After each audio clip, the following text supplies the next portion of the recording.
أعوذ بالله من الشيطان الرجيم. بسم الله الرحمن الرحيم. وإذا مس الإنسان ضر دعا ربه منيبا إليه ثم إذا خوله نعمة منه نسي ما كان يدعو إليه من قبل وجعل لله أندادا ليضل عن سبيله قل تمتع بكفرك قليلا إنك من أصحاب النار. صدق اللہ العظیم. سورۃ الزمر آیت نمبر 8 آپ کے سامنے پڑھی گئی. اللہ کا ارشاد ہوتا ہے وَإِذَا مَسَّ الْإِنسَانَ ضُرٌّ، اور جب پہنچے انسان کو کوئی سختی. آپ ان سے پچھلی آیات میں پڑھ رہے تھے، اللہ تعالیٰ نے انسان کی تخلیق کے بارے میں بتا دیا کس طرح سے اللہ تعالیٰ انسان کو پیدا فرماتے، رحم مادر میں ایک شکل سے دوسری شکل اختیار کر کس طرح سے اس کی تخلیق ہوتی ہے. اب یہاں انسان کی کیفیت یا انسان کی اس حالت کا بیان ہو رہا ہے کہ جب یہ بڑا ہو جاتا ہے تو اسے جب مصیبت آتی ہے اس وقت کیا سوچتا ہے اور کس طرح سے اس کی سوچ بدلتی رہتی ہے. وہ گھڑی سے یاد نہیں رہتی کہ مجھے کس نے جنم دیا، مجھے کس نے پیدا کیا، کس جگہ مجھے ٹھہرایا، رحم مادر میں مجھے کس نے کھلایا پلایا. وہ چیزیں اسے یاد نہیں رہتی، پھر کن کن چکروں میں پڑتا ہے. اب اس کی طرف یہ والی آیت جو ہمارا ذہن ہمیں سوچنے پہ مجبور کرتی ہے اور ایک نقشہ کھینچا ہے انسان کا، انسان کی سوچ کس طرح سے بدلتی رہتی ہے. وَإِذَا مَسَّ الْإِنسَانَ، جب پہنچے انسان کو ضرٌ کوئی سختی کوئی تکلیف، دعا کرتا ہے، وہ پکارتا ہے ربہ اپنے رب کو، منیباً رجوع کرتے ہوئے الہی اس کی طرف. اس کے اندر جو اس کی فطرت میں یہ چیز موجود ہے، ایک رب کو وہ مانتا ہے. بظاہر عام حالات میں سورہ لقمان کی والی آیت آپ کو یاد ہوگی، وہاں تفصیل کے ساتھ اس موضوع پہ ہم نے گفتگو کی تھی کہ جب وہ کسی طوفان میں وَإِذَا غَشِيَهُم مَوْجٌ كَالظُّلَلِ دَعَوُا اللَّهَ مُخْلِصِينَ لَهُ الدِّينَ فَلَمَّا نَجَّاهُمْ إِلَى الْبَرِّ فَمِنْهُمْ مُقْتَصِدٌ. وہاں تفصیل کے ساتھ ہم نے گفتگو کی تھی اس موضوع پہ.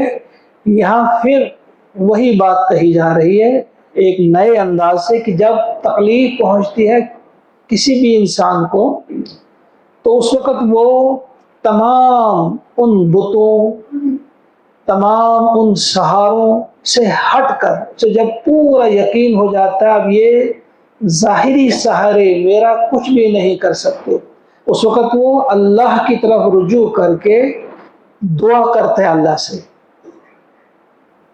دل سے دعا کرتا ہے اللہ تعالیٰ سے. ثم، پھر اللہ تعالیٰ فرماتے ہیں ثم، پھر اذا، جب کھولہ، وہ اسے عطا کرتا ہے نعمت منہ، اپنی طرف سے. جب اللہ تعالیٰ پھر اسے اپنی طرف سے نعمت عطا کرتا ہے، اس تکلیف کو دور کرتا ہے، وہ ایک بہت بڑی نعمت ہے. نسیہ، وہ بھول جاتا ہے، ما کان یدعو الیہ، اس تکلیف کو جس تکلیف کے لیے وہ پکارتا تھا، جس کے لیے وہ اس سے پہلے اس کو پکارتا تھا، اس تکلیف کو بھی بھول جاتا ہے. من قبل، اس سے پہلے، وجعل، اور بناتا ہے، للہ، اللہ کے لیے، اندادا، شریک. ند کی جمع ہے اندادا، یعنی اللہ کے ساتھ اوروں کو شریک ٹھہراتا ہے. لیضل، تاکہ گمراہ کرے، عن سبیلہ، اس کے راستے سے. جب وہ اللہ تعالیٰ اس کی تکلیف دور کرتا ہے پھر یہ مجلسوں میں بیٹھ کر کہتا ہے کہ مجھے فلاں حضرت، فلاں دیوی یا دیوتا کی وجہ سے یہ تکلیف دور ہوئی. ایک تو خود گمراہ ہوا، کفریہ کلمات اس نے کہے کہ بیماری اس کی دور کی، تکلیف اس کی دور کی، سختی اس کی دور کی اللہ نے، اور یہ کریڈٹ دے رہا ہے کسی حضرت کو، کسی ولی کو، کسی دیوی کو، کسی دیوتا کو، اللہ کے سوا کسی اور کو دیتا ہے. ایک تو خود غلطی کرتا ہے، پھر اوروں کے اندر یہ یقین بٹھانے کی کوشش کرتا ہے نہیں آپ جاؤ گس رنجے کاٹ ہے کھاڑ کاٹ کھاڑ کوکر بس سوشت چان مسئلہ کے جنال اتی جیسی چون مسئلہ گس مچھی آزماؤت مچھی یہ قرمت. گویا کیا ایک تو خود گمراہ ہو جاتا ہے لیوزل عن سبیلی، پھر صرف خود ہی گمراہ نہیں کرتا بلکہ اوروں کو بھی وہ گمراہ کرتا ہے، گمراہی کے راستے پر ڈال دیتا ہے. کل پیارے نبی صلی اللہ علیہ وسلم سے فرمایا جا رہا ہے اے نبی کہہ دیجئے آپ ان سے تمتع فائدہ اٹھا لے بکفر کا، تو اپنے اس کفر سے قلیلا تھوڑی دیر، تو اپنے اس کفریہ رویے سے تھوڑی دیر فائدہ اٹھا لے، اس ناشکری کے رویے سے، اس کفر کے رویے سے تم تھوڑی دیر فائدہ اٹھا لو. انک من اصحاب النار، بے شک تم ہو دوزخ والوں میں سے. گویا تم کو جھونک دیا جائے گا دوزخ میں. تم نے اگر اللہ کے ساتھ کسی کو شریک ٹھہرایا، تمہارا اگر یہ عقیدہ ہے کہ اللہ کے علاوہ اور بھی کوئی شفا بخش سکتا ہے، اللہ کے علاوہ اور بھی کوئی اولاد عطا کر سکتا ہے، اللہ کے علاوہ اور بھی کوئی بیماری سختی تکلیف دور کر سکتا ہے، تو یہ تمہارا عقیدہ کفریہ عقیدہ ہے. تو ان سے کہو کہ تھوڑی دیر تم اس کفر سے فائدہ اٹھا لو، مگر تم ہو بالآخر انک من اصحاب النار. قلیلہ کیوں کہا گیا ہے؟ کیونکہ دنیا آخرت کے مقابلے میں ہے ہی قلیل ہے. یہ حضور کا وہ فرمان جب آپ نے سمجھائی تھی یہ بات دنیا اور آخرت کیا ہے، آپ نے کہا ایک سوئی کو ڈبو دو سمندر میں، اس سوئی کے ساتھ جو پانی لگتا ہے اور یہ سمجھو یہ دنیا ہے اور یہ سمندر جو ہے یہ آخرت. تو تھوڑی دیر اٹھا لو، اگر تم کوئی فائدہ اٹھا رہے ہو جسے تم فائدہ کہتے ہو اٹھا لو تھوڑی دیر، مگر تم ہو اصحاب النار. امن ہوا قانتن، امن کیا وہ جو ہوا قانتن جو عبادت کرنے والا ہو، آناء اللیل رات کی گھڑیوں میں، ساجدن سجدہ کرتے ہوئے، وقائما اور کھڑے ہو کر قیام کرتے ہوئے، یحذر الآخرہ وہ ڈرتا ہے آخرت سے، وہ یرجو رحمت ربہ اور امید رکھتا ہے اپنے رب کی رحمت سے. قل اے حبیب نبی کریم صلی اللہ علیہ وسلم کہہ دیجئے آپ هل يستوي الذين يعلمون والذين لا يعلمون، آپ کہہ دیجئے ان سے کیا جاننے والے اور نہ جاننے والے برابر ہو سکتے ہیں؟ انما یتذکر اولو الالباب، بے شک نصیحت تو عقل والے ہی قبول کرتے ہیں. اب یہاں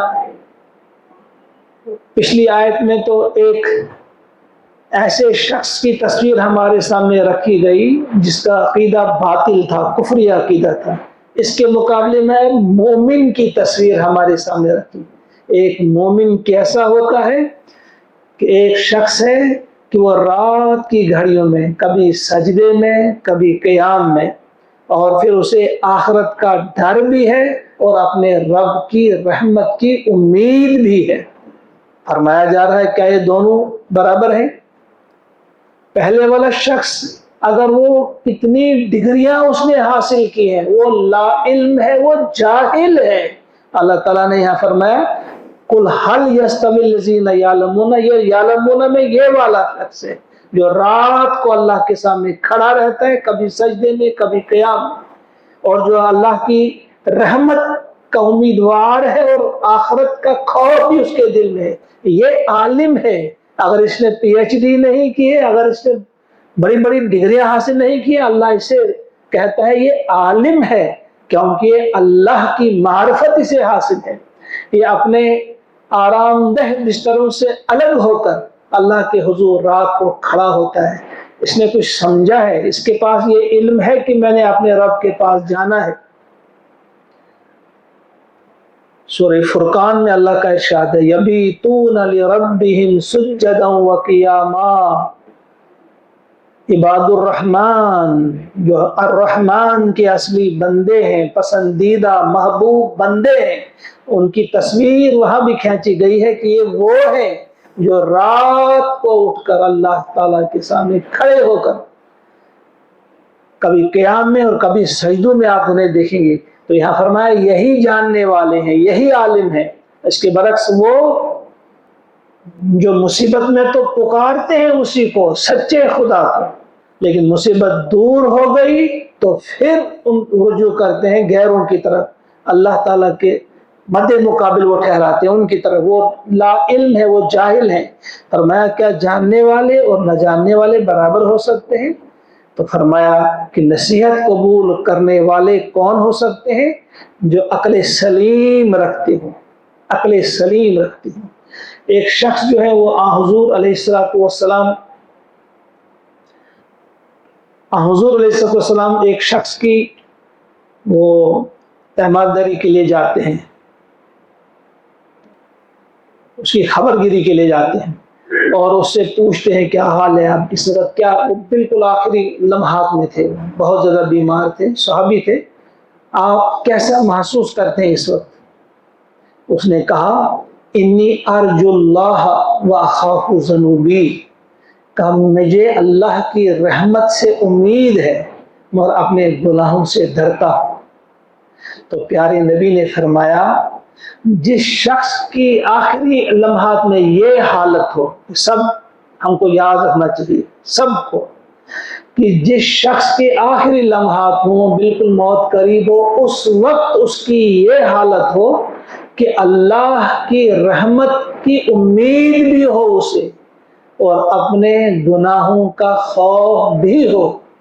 فرمایا یہ دو کیفیات آخری لمحات میں جس کے دل میں ہوں تو یقیناً اللہ تعالیٰ اسے وہ عطا کریں گے جس کی اسے امید ہے، اور اس سے بچائیں گے جس سے وہ ڈرتا ہے، یعنی اس سے دور رکھا جائے گا جس کا اسے ڈر ہے، وہ گناہوں کے عذاب سے اسے دور رکھا جائے گا، اور اپنی رحمت اپنا رب جو اس کا رب ہے وہ اپنی رحمت کے سائے میں اسے لے لے گا۔ تو یہاں یہ بات بتا دی کہ وہ جو رات کے وقت اٹھتے ہیں ان کی تصویر کھینچی گئی ہے۔ رات کی گھڑیوں میں اٹھ کر کوئی مشکل کام نہیں ہے، یہ فرائض کے بعد، فرض نماز کے بعد سب سے افضل نماز جو ہے رات کی نماز، اس کے لیے کوئی رکعت نہیں، جتنی کسی سے ہو سکے آج ہی یہ تہیہ کر لو۔ آج بھی آپ نے سنا ہوگا جمعہ کے موقع پہ کہ ہم بہت کم توجہ اس طرف دیتے ہیں کہ اللہ تعالیٰ نے جو جنتیں بنائی ہمارے لیے، جو جنت بنائی ہے وہ کس قدر عظیم جگہ ہے، کس قدر خوبصورت جگہ ہے، کس قدر آرام دہ جگہ ہے، جس کا ہم تصور بھی نہیں کر سکتے، ہمارے تصور سے بہت بلند ہے۔ اس جگہ کو پانے کے لیے اتنا ہم نہیں کر سکتے، کوئی تکلیف نہیں، کوئی پریشانی اس میں نہیں کہ رات کو اٹھ کر کچھ رکعت ادا کی جائیں۔ تو اس کی تعریف کی اللہ تعالیٰ نے کہ کیسے، کیا وہ شخص، ایک طرف تو یہ شخص ہے جو جس کا حال یہ ہے کہ تکلیف میں پکارتا ہے رب کو، جو ہی تکلیف دور ہوگی تو بھول گیا۔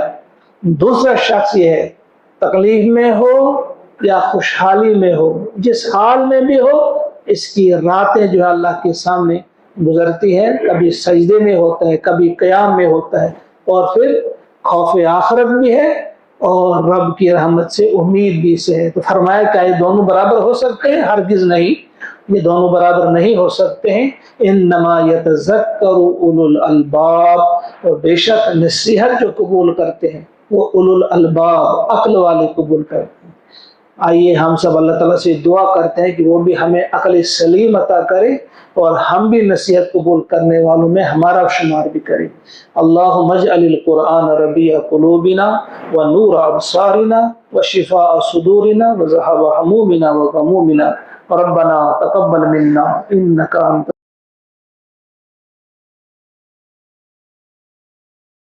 السمیع العلیم آمین ثم السلام علیکم.